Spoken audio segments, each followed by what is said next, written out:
We all think if we were rich, we'd be happy.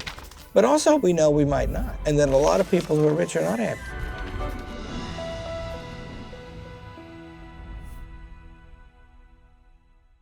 What did we say was the ultimate purpose of human life, according to Aristotle?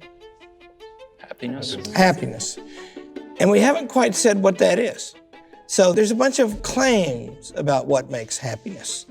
They're famous claims. Wealth, honor, Yeah. health, Pleasure. Pleasure, yeah. So wealth is obvious, isn't it? I don't know if you know the Saturday Night Live philosopher Jack Handy, but he's very profound. And one of his aphorisms is, it's easy wanting other people's money. That's what I like about it. And we all think, don't we? If we were rich, we'd be happy. But also, by the way, in our heart of hearts, we know we might not. And that a lot of people who are rich are not happy. And what else did you name? Pleasure. Pleasure. Pleasure is good. We like it. Can you think, is it happiness? What does Aristotle say about that? He said it's the life of fatted cattle. If you live only for that, and only in the common sense meaning of that, it wouldn't be good for us if we just pursued that exclusively. And we all know, something Aristotle points out powerfully in this book, we all know that if you just went after that stuff fully, that among the things that would happen is it wouldn't be very pleasant. See, I don't think alcoholics take a lot of pleasure in alcohol. I think, in fact, it's a plague upon them. And I think that a lot of things are like that. So pleasure won't do, and wealth won't do. What else, Juan? Honor. Honor. Now, what about honor? What's honor? Good regard from others. Is that the same thing as happiness, being honorable? No. Why not? He says that the people who want to be honored in the political life want to be honored by people who are virtuous. So what their aim is not just honor, but it's honor from something they value more than just honor in itself. Gill suggested a complication in honor.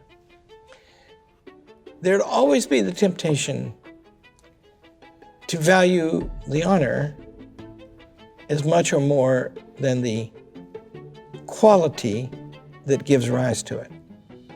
What would you say, Juan? Is there a difference in dignity between those first two things, pleasure and wealth, and the claims of honor? They have some good in them. Pleasure is not inherently bad. And the same thing for wealth. There's a place for wealth as well. And so I think the same is for all three of them. Yeah, nobody's claiming here that it wouldn't be better to be rich. It just isn't enough. Right. And that's true of everything else. Now, we go to page 10. Okay, there's a paragraph at the bottom that says, but perhaps to say. Somebody read that. But perhaps to say that the highest good is happiness is obviously something undisputed, while it still begs to be said in a more clear and distinct way what happiness is. Now, this might come about readily if one were to grasp the work of a human being. Grasp the work of the human being. What does a human being do? Okay.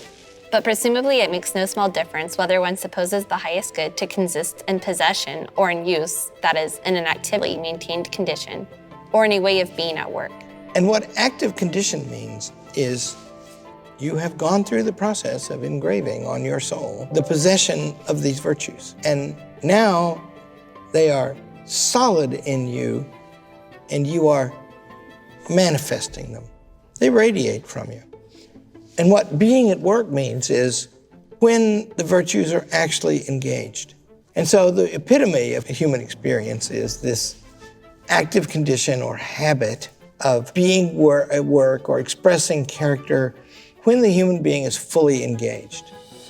One of the reasons we like sport, there's a basketball game tonight, I think, and basketball's good because you can see them, both the girls and the boys, and you're close to them, and you see them under strain, and you see a long practiced capacity, an active condition, fully at work. And that's what we like about sports. We like to see that. And that's because a human being is excelling at something.